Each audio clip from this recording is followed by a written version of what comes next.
अस्सलाम वालेकुम नाज़रीन, मैं हूं अज़हर फ़ारूक अपने यूट्यूब चैनल के साथ। आज सबसे बड़ी और अहम खबर यह है कि सुप्रीम कोर्ट में इंतहाई अहम समाअत एक साथ तमाम असम्बलियों के इंतखाबात के हवाले से हुई। उस पर बात होगी।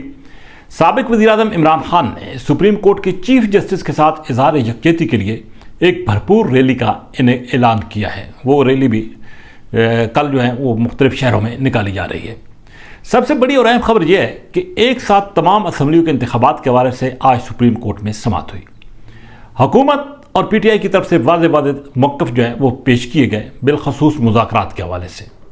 सिवाय असम्बलियों की तहलील और इंतखाबात की नई तारीख के तमाम इशूज़ पर सुप्रीम कोर्ट को बताया गया कि इत्तेफाक की राय पाया जाता है। सुप्रीम कोर्ट ने एक मरतबा फिर मौका दिया कि मुज़ाकरात का रास्ता जो है वो इख्तियार किया जाए, आगे बढ़ाया जाए और कोई सियासी हल जो है वो तलाश किया जाए। लेकिन चीफ जस्टिस उमर अता बंदयाल ने जो पॉइंट इस समाअत में उठाए हैं उससे बग़ैर ये लग रहा है कि सुप्रीम कोर्ट अब ये चाहती है कि इस मसले का कोई हल, दरमियानी रास्ता निकाला जाए। सबसे पहले तो उमर अता बंदयाल ने यह बात की कि सुप्रीम कोर्ट का जो इंतखाबात के हवाले से फैसला था उसके खिलाफ कोई नज़रसानी ही नहीं आई। ये भी इंतहाई अहम नुकता था। उन्होंने ये भी कहा कि जस्टिस अत्तर मिनल्ला ने असम्बलियों की तहलील के हवाले से जो मामला उठाया था, जो जिक्र किया था, उसको भी आगे लेकर जाने की किसी ने जहमत नहीं की। यह भी इंतहाई अहम नुकता था, क्योंकि जस्टिस अत्तर मिनल्ला ने यह वाज़ेह तौर पर कहा था कि देखा जाए कि दो सूबों की असम्बलियाँ तहलील क्यों हुई हैं। यानी कि अगर इस मामले को आगे लेकर जाया जाता तो शायद असम्बलियों की बहाली का मामला सामने आ जाता। लेकिन वो तो बेंच ही टूट गया। अत्तर मिनल्ला साहब उस बेंच से उनको अलग किया गया और मामलात कुछ दूसरी तरफ जो है वो चल पड़े। आज चीफ जस्टिस उमर अता बंदयाल ने मुख्तलिफ जो है उनके रिमार्क्स से ऑप्शन नज़र आ रहे थे कि शायद सुप्रीम कोर्ट ये चाहती है कि इस मसले का कोई हल निकाला है। एक बात उन्होंने और अहम की कि IMF का मामला है, बजट का मामला है।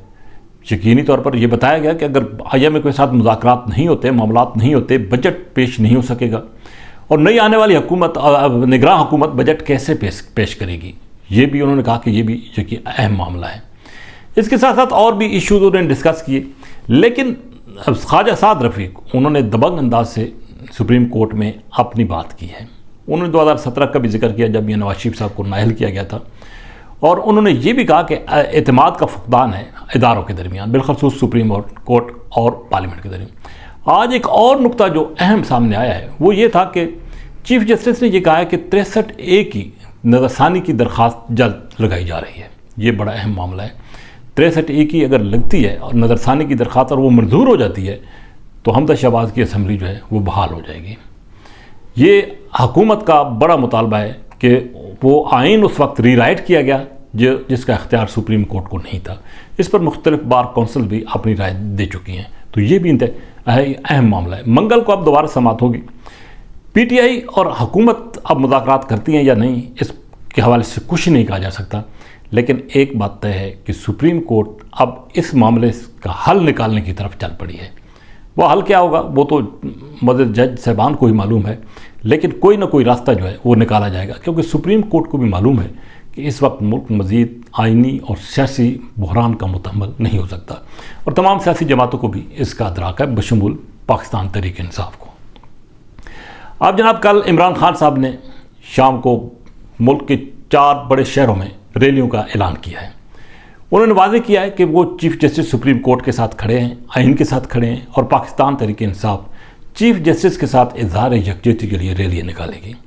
पाकिस्तान तहरीक इंसाफ की ये खूबी है, ये मानना पड़ेगा। उनके मुखालफिन भी ये तस्लीम करते हैं कि इमरान खान जब भी कोई कॉल देते हैं तो लोग दीवाना वार जो है वो अपने घरों से निकलते हैं, उनकी उस कॉल पर लब्बैक कहते हैं, उनकी रैलियों में शिरकत करते हैं, उनके जलसों में शिरकत करते हैं। पाकिस्तान तहरीक इंसाफ जो है वो अब रैली और जलसों के लिए अवाम की मोहताज नहीं है, और अपोजिशन को भी इस बात का अदराक है। अपोजिशन जमात जब कोई जलसा करने निकलती है तो उसको बड़े पापड़ बेलने पड़ते हैं। मुसीबत उसके सामने खड़ी हो जाती है कि अब लोगों को बंदोबस्त इंतज़ाम कैसे किया जाए। मुख्तलिफ अपोजिशन जमातें जो हैं वो मिलकर भी वो उस तरीके से जलसा या रैली का इनेकाद नहीं कर सकती जिस तरीके से पाकिस्तान तहरीक इंसाफ के लोग इमरान खान की कॉल पर बाहर निकलते हैं। और ये उनको एज हासिल है। उनको मालूम है कि इलेक्शन जब भी हों, अभी हों, 2 महीने बाद हों, 4 महीने बाद हों, पाकिस्तान तहरीक इंसाफ का वोटर भरपूर अंदाज से निकलेगा। और ये देख लें कि जब भी इलेक्शन होगा तो दीगर जो जमातें हैं उनको इसके लिए बहुत मेहनत करना पड़ेगी। बहरहाल इस बात में कोई शक नहीं है कि इमरान खान साहब की रैली जो है वो कामयाब होगी और उसमें बड़ी तादाद में लोग उन रैलियों में शरीक होंगे। आज एक तोशाखाने के हवाले से इमरान खान साहब से मुतल्लिक फैसला सामने आया है। 10 तारीख को उनको फर्द जुर्म के लिए कॉल किया गया है, लेकिन इस बात का कभी इम्कान है कि वो हाई कोर्ट में जाएंगे और इस केस के इस फैसले के ख़िलाफ़ अब PTI जो है वो अपील करेगी। इस पर भी हुकूमत और PTI के दरमियान कुछ इश्यूज़ ऐसे हैं, इल्ज़ाम तराशी है तोशाखाने से मुतल्लिक। बहरहाल अदालतें मौजूद हैं और PTI ये चाहती है कि PTI की क़यादत को इंसाफ फराहम किया जाए। इमरान खान साहब के केसों की तादाद तकरीबन 150 तक हो चुकी है। मुख्तलिफ अदालतों में न सिर्फ इमरान खान बल्कि बाकी रहनुमा पेश हो रहे हैं, लेकिन एक बात तय है कि अदलिया पर सबकी नज़र है। अगर अदालतें इंसाफ देना शुरू हो जाएं तो शायद इस तरह के बहुत सारे और बड़ी तादाद में केसेस बनना भी ख़त्म हो जाएं। इसी के साथ इजाज़त, अल्लाह हाफ़िज़।